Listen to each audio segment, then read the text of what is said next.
الحمد للہ الذی وحدہ وقفا والصلاة والسلام علی من لا نبی بعدہ واعوذ باللہ السمیع العلیم من الشیطان الرجیم وقالوا لو كنا نسمع او نعقل ما كنا فی اصحاب السعیر۔ اللہ رب العزت نے قرآن مجید میں جہنمیوں کے حال احوال اور اقوال بیان فرمائے ہیں، وہ ہم اہل ایمان کے لیے انتہائی قابل غور ہیں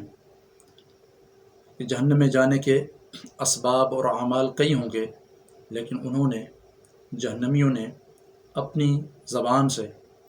کچھ چند اعمال کا ذکر کیا ہے، جس سے یہ معلوم ہوتا ہے کہ ان کے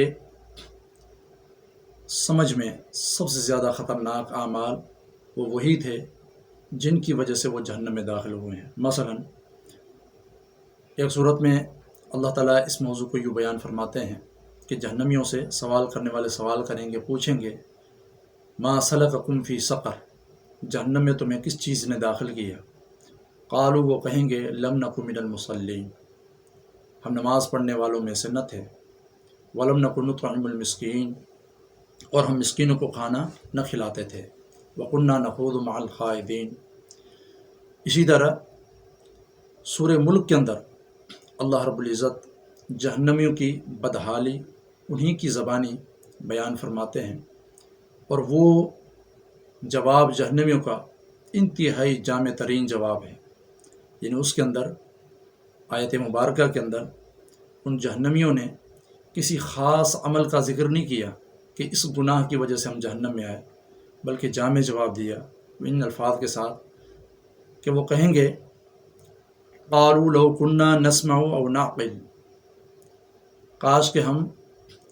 سنتے ہوتے، او ناقل، یا ہم تدبر غور فکر کرتے ہوتے، سمجھتے ہوتے، ما كنا فی اصحاب السعیر،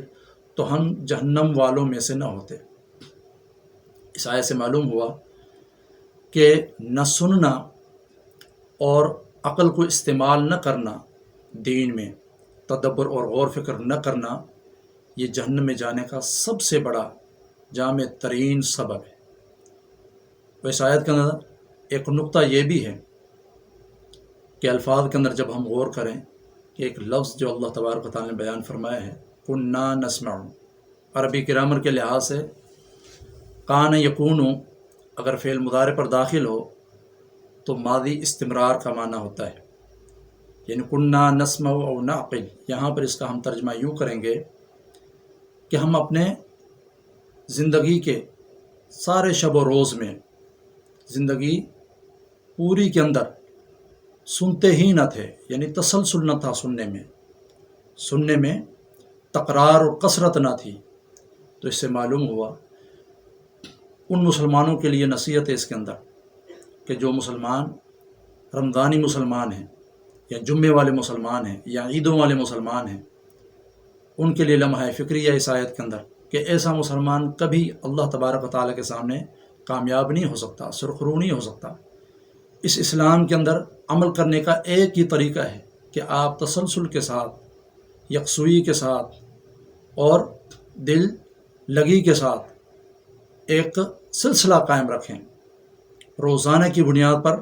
آپ دین کو سمجھیں، دین کو سنیں، اور روزانہ کی بنیاد پر آپ عمل کریں۔ اللہ تبارک و تعالیٰ سے دعا ہے اللہ تعالیٰ اس قرآن مجید کی آیت کی روشنی میں مجھے اور آپ کی جہنم سے